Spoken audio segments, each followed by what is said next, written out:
Look, I'm not Skip Bayless, right? I'm not in the business of overreacting, but are my Saints, my New Orleans football Saints, not the best team in NFL history? At least through 2 games, we're the greatest show on field turf. Derek Carr's short leash has thus far proven unnecessary because he's been a very good boy. The best boy, statistically, at least in terms of QBR, where he's right in front of guys like Sam Darnold, who I did say before the season I thought was going to be better than people thought he was going to be. Not this good. I don't think anybody expected him to be this good. But I said the same thing about Baker Mayfield. So when are y'all going to realize that it's the Panthers and Browns and Jets' fault?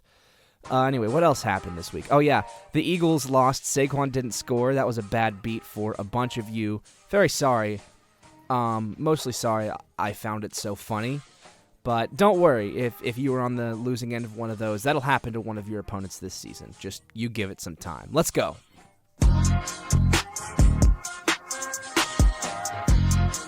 We have got a whole lot to get to this week.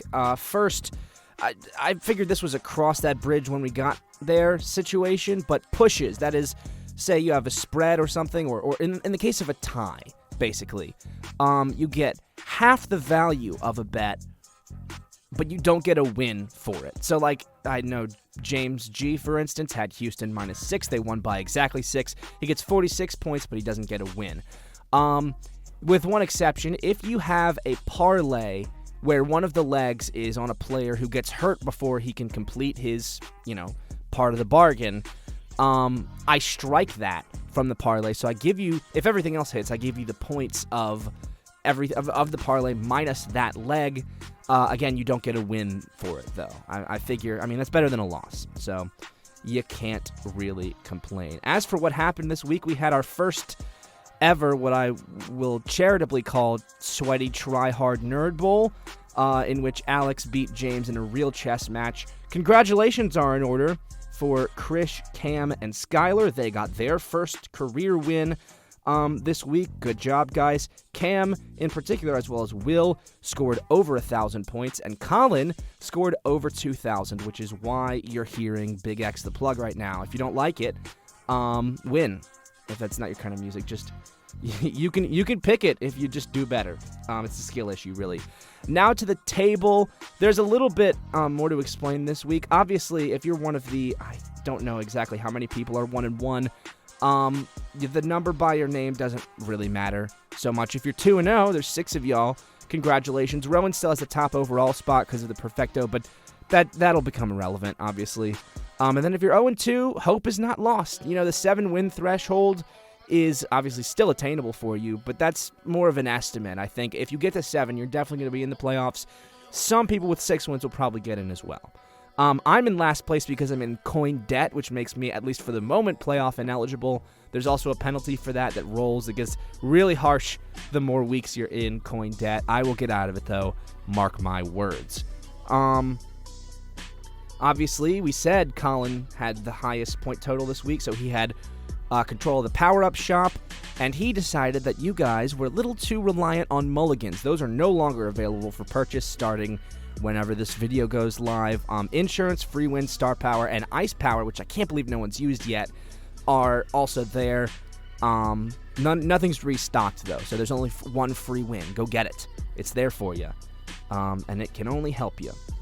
Here are this week's matchups. Again, not going to read them out to you. Nothing really big sticks out to me because I don't have them in front of me, so I don't even know. If there was a good one, I couldn't say.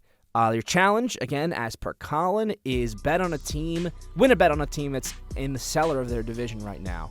Again, sorry, don't have those teams in front of me, but you can probably surmise, the Panthers. Don't bet on the Panthers, though. Obviously, don't you dare do that if you want to have success. On to Armchair Football League Fantasy now, and the main story this week: 166 points for the Mud Dogs for Connor. Find your team and your name. Again, should be pretty obvious, except I'm going to go with the same headlines for Caleb, whom I'm going to call out until he starts doing better, because he's been so dog shit. I feel like he deserves this. Now, here are the standings. Again, kind of irrelevant because it's just through 2 weeks, but 4 matchups have been played because of the median game. And shout out to Gabe, Connor, and Jake, all of whom have crossed the 260-point barrier. Also, actually, the only people who have gotten to 250 points between games in Dynasty. Caleb has not even gotten to 100, if you can believe that. So, obviously deserves to be called out. Sorry I didn't have enough room to put all the 0-4 people there, but you know who you are, probably. And then in redraft, no one yet has reached 260, but Connor is knocking on the door with 259 cumulative points. Just divide that by 2 for points per game, obviously. No one else has 250. Yeah, again, I'll do a little bit more for these, I think, going forward, especially when we get to week 5, the sort of pseudo rivalry week.